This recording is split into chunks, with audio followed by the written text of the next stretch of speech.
Stop. Take your time. You're moving your pieces too fast without thinking and losing your games because of it. With just seconds to spare, I managed to pull out a win while my opponent was sitting on minutes. I've been learning the King's Indian, and I've always struggled to defend the fianchetto bishop when white attacks it with their bishop supported by the queen. I saw Grandmaster Naroditsky use this preemptive move with rook e8. It not only puts the rook in a good square, but when my opponent goes bishop h6, I can simply draw my bishop back to h8, and I'm happily still controlling this diagonal. Obviously, this piece gets a lot of control around your king, but currently they have no way of abusing that.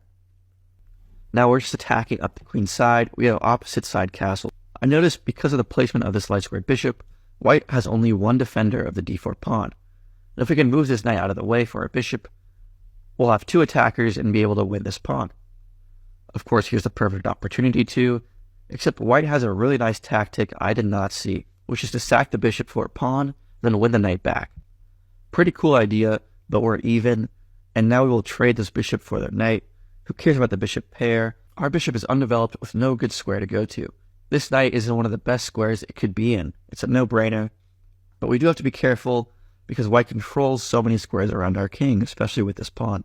But it's going to take white a couple moves to take advantage of this. And in that time, we can build a defense, queen c8, so we attack this pawn here, and the rooks defend the f8 square.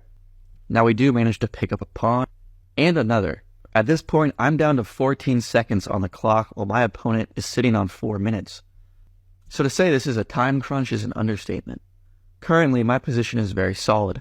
Everything is defended, and there's no easy way for white to get a check. Currently, I am the one attacking, so I have some tempo to work with.